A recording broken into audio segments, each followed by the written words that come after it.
Yesu azakurindira ibintu neza, azakurinda wowe ubwawe, akurinda n'ibyo ariko intonganya utongana na Yesu ibintu cyane mu mutima. Usubire Yesu uti mwami Yesu hari umuntu muri mwe muhagurutse ushaka kwakira Yesu azamukiza. Umuntu utari wakira Yesu ashaka kwakira bwa mbere agakenera kubatizwa mu mazi menshi azamukiza. Natera imbere we uwo nguwo bikeneye natera imbere azawe. Reka tumwumve abashumba akazi kabo ni ukubunga n'ijuru, ni ukubunga na Yesu, ni ukubunga n'Imana. Yesu yaje gutunga n'Imana kandi rero nta kindi cyamuzanye. Yasize abakozi b'Imana asiga abashumba kugira ngo baze barakora umurimo wo kuduhuza n'ijuru. Zaba ikiganza cyawe ushaka kwakira Yesu kandi utere inama wowe tumusenge kumwihariko. Ukeneye ko duhuza n'Imana, ukeneye kwihana, ufite ubwoba ko ibyaha byawe bitarababarira, urukundo ibyaha byawe ari byinshi cyane kuko bitababarira. Yaracyaha kimwe Imana kitababarira, hahirwa uwababariwe ibicumuro bye, ibyaha bye bigatwikirwa. Ntugire isoni utambuke hano wiyumvira Yesu. Hino ku isoko kandi nziza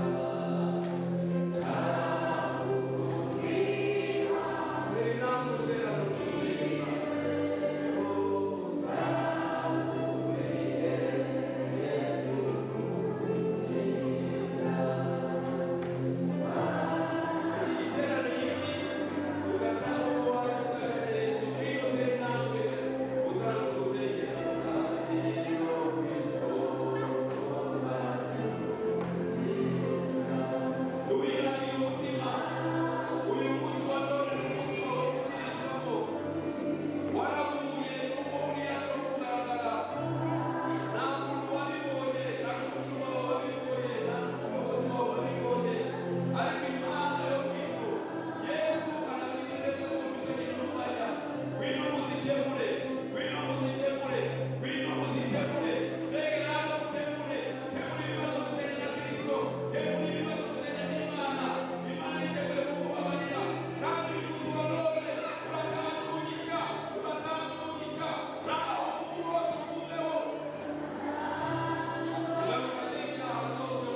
dusabe perezida wa Maranatha yegere hano imbere maze nshimire mwebwe mwese mwitabiriye iki giterane mukitabira ubutumire bwacu.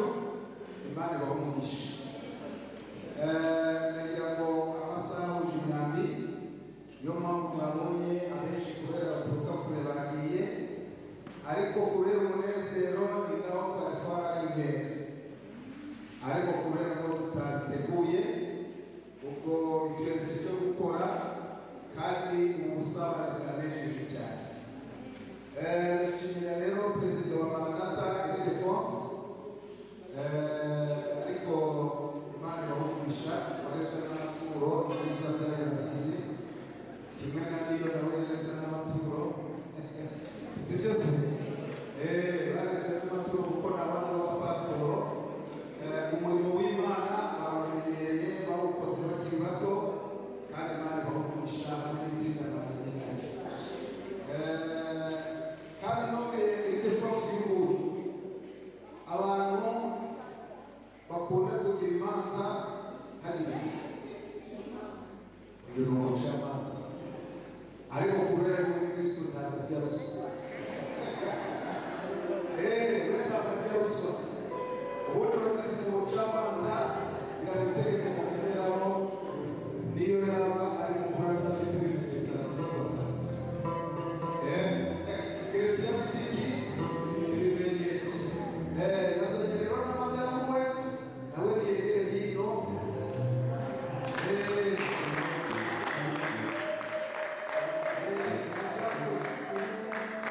Haleluya.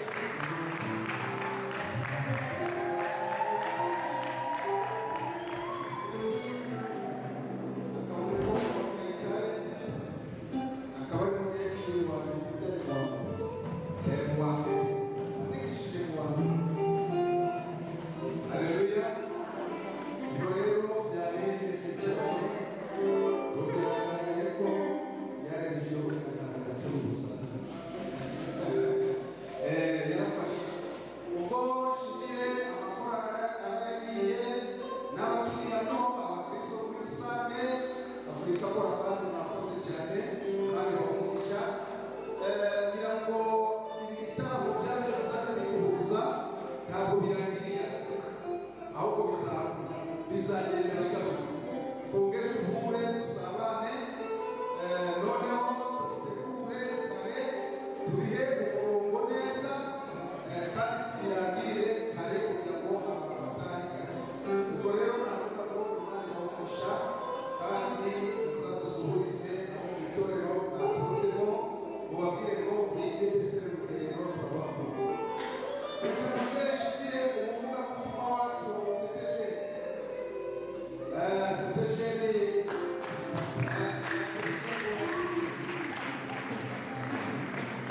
buriya ntazi impamvu itabukura ntayitangira ute ajya ngo wigeze uhoraho ku mufunjo ngo yaba yanyoye urumogi bakabwira imbaraga zabo nyiri mwabonye ibiryo. Urakoze kuko ubuhamya bwawe bwatwubatse. Buriya hari abantu bagira nko kwiheba, Imana ni byose, nta Imana itabukura, kandi wongere ubwire mugenzi wawe ati humura ntabwo uri wenyine. Haleluya.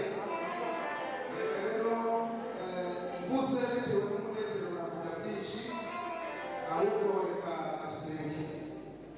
reka dusenge Imana hanyuma dutahe. Uwiteka Mana nziza, Mana ikomeye, turagushimiye kuko wabanye natwe. Tugushimiye amakorali yaririmbye, tugushimiye uburyo ubutumwa bwageze mu mitima yacu kandi bugahindura byinshi. Turagushimiye ijambo ryawe, uburyo wavuganiye natwe mu ijambo ryawe ukoresheje abakozi bawe watoranyije, kandi turagushimiye impuguro dukuye aha hantu. Reka rero tugusabe kugira ngo Mwami Imana natwe tujye kubishyira mu bikorwa, byere kuba kubyumva gusa ngo y'amasigara cyicaro, ahubwo Mwami Imana tugende tubishyire mu bikorwa kugira ngo imbuto z'Umwuka Wera arizo tugaragaraho Mwana. Ngaho rero jyana na buri wese, kandi buri wese wageze ahantu umugisha kugira ngo